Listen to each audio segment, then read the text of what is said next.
Hello, friends. So good to be with you today. We are in 3rd John, a very short letter, but very powerful. Very powerful from a man who is probably getting around 90 years old. He's sending a message of encouragement, a message of hospitality, and he's also trying to address a problem with the communication. Apparently, there was somebody in this particular group that was kind of opposing what he was saying. They were stopping his letters from being written, and he was just kind of sending someone to Demetrius. He's trying to send Demetrius to kind of settle things down and bring some clarity. And then he was saying, I'm going to come later and do it. But let's just look at this. He's in 3rd John. We're in only one chapter, but here's what it says.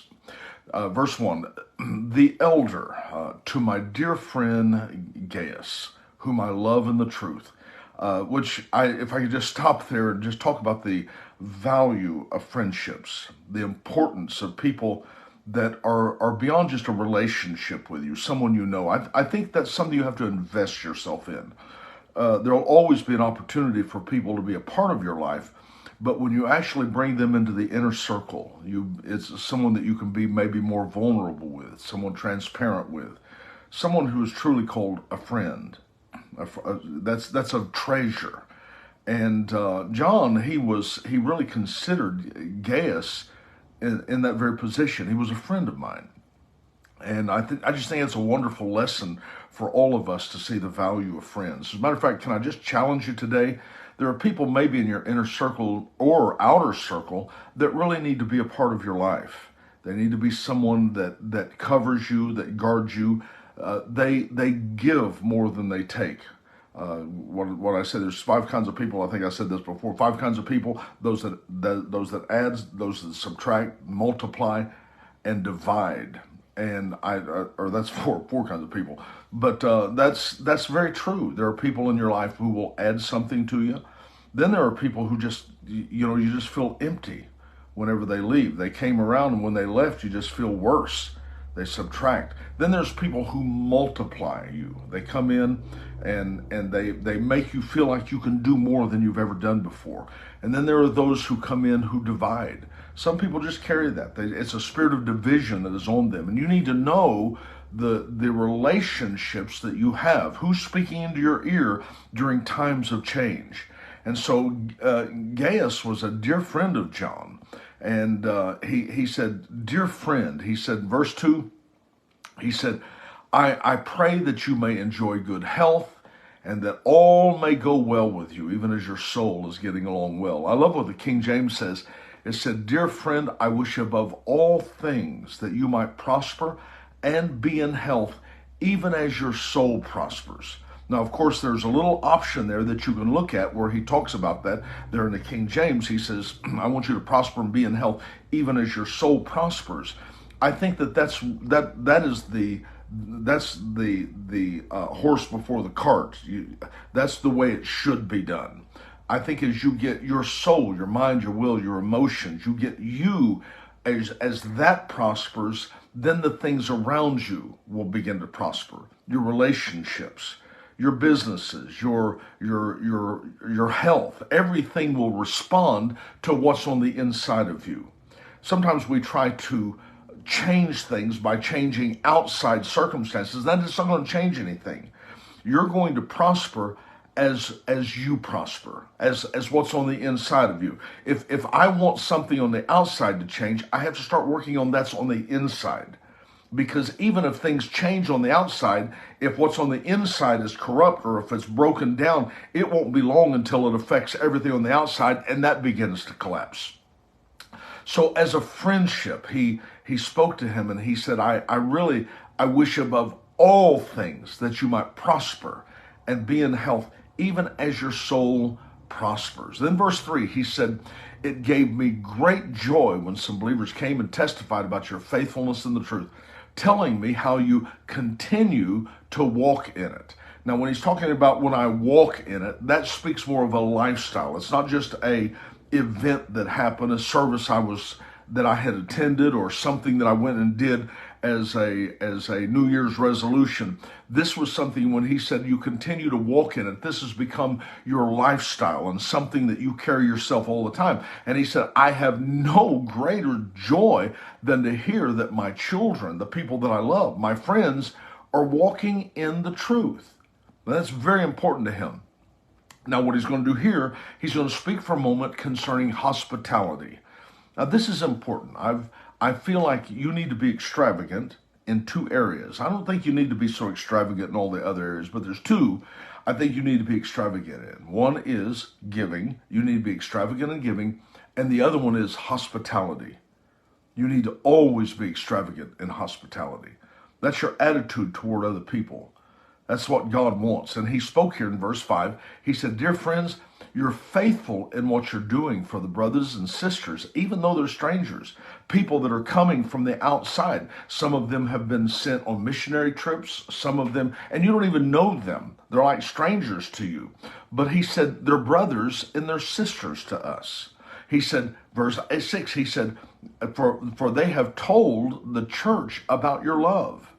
Please send them on their way in a manner that honors God.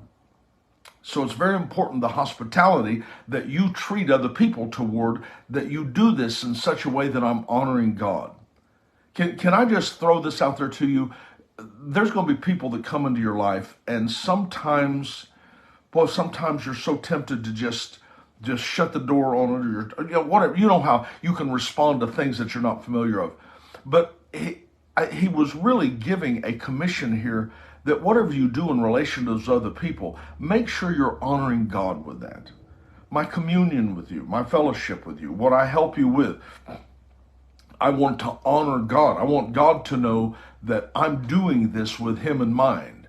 I'm doing this in the framework of his love and of his grace. And because he said in verse 7, he said it was for the sake of the name that those people that you're going to help, they went out receiving no help from the Gentiles or from the pagans or from the unbelievers. He said, we ought therefore to show hospitality. Verse 8, we should show hospitality to such people so that we may work together for the truth. You can join together with them. Now, verse 9, he's going to be talking about somebody here that's caused some problems and that is going to have to be addressed in this very short letter. Verse 9, he said, I wrote to the church. He said, I sent you guys some letters. He said, but Diotrephes, got his name there tied up. He said, this guy loves to be first. Now, he's going to give a description of what this man does. This particular individual was hindering John. He didn't believe what John was doing or something. And he was just kind of pushing him out of the way. And even to the point that John would send letters and he'd make sure that they weren't read to anybody. He was apparently a leader in this community, in this church. And he said a couple of things about it. He said, he loves to be first and will not welcome us. See, he wouldn't let this letter be read because he was full of pride. He said, so when I come, I'm going to call attention to what he's doing.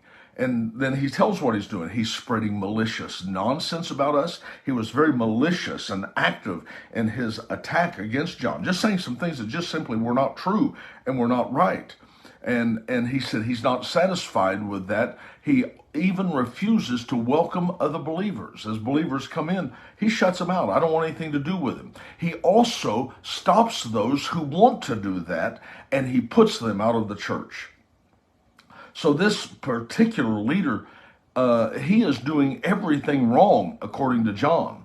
That might even be something that we might consider when it comes to our behavior with strangers or with people that are outside our circle who want to come in and fellowship with us. We need to be very careful that we don't be lifted up with pride, that we think it's all about us. We need to be very careful that we're not spreading malicious lies about someone else to make them look bad and for us to look better. And we should always be welcoming to other people and not stop the people that are around us from having the same conduct of hospitality. So he really just describes him completely right there and said, that's his nature. And he said, dear friend, he said, don't imitate that. That's evil. Don't imitate what's evil. But he said, imitate what's good. And anyone who does what's good is from God. Anyone who does what is evil, well, they've not even seen God. Now he's going to speak up as somebody, I believe he's talking about Demetrius here. Demetrius is most likely the one that carried this letter to him, and very possibly Demetrius was one that he was basically saying, Demetrius is the one that needs to be in that guy's place. So he said here in verse 12, Demetrius is well spoken of by everyone, and even by the truth itself. We also speak well of him, and you know that our testimony is true. We've been down the road. We know what good is and what bad is, and Demetrius is a good egg. You can put your confidence in him. The scripture backs him up, and we also back him up. So verse 13, he said, I really have a lot I want to talk to you about. I'd love to do that, but I just don't want to sit down and write it to you. I don't want to put it in pen and ink, but what I'd like to do is come and see you soon, that we can have a conversation face to face. There are times in your relationships when you're dealing with difficult things that you need to have the face-to-face confrontation. You need to have the face-to-face discussion.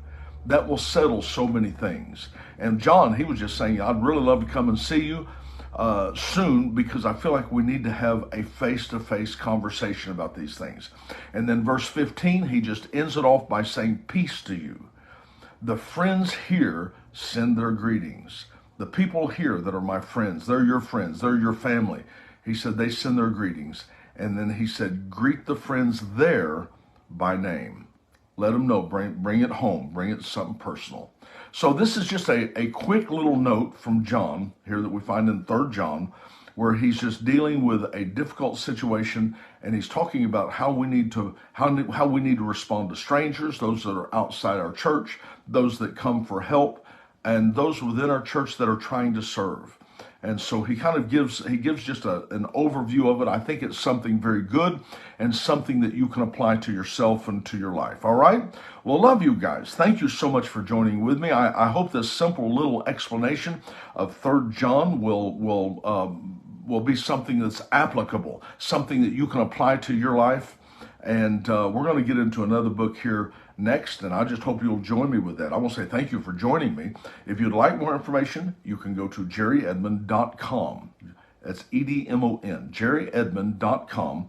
And I've got a ton of resources there that can help you. Those of you that are interested in Bible studies, I just have all of the Bible, New Testament. I've got it all broken down chapter by chapter that you can just study it one at a time, and it'll be a blessing to you. But I appreciate you joining me. Please leave me a note and share this with somebody. I think it would be appreciated by them also. Can I say here with John, thank you for your friendship. Thank you for you are beloved to me. I mean that. You are beloved. You are my friend. And I just want to say thank you for your friendship, and thank you for being my friend. I'm looking forward to seeing you soon. God bless you. We'll catch you next time. Bye-bye.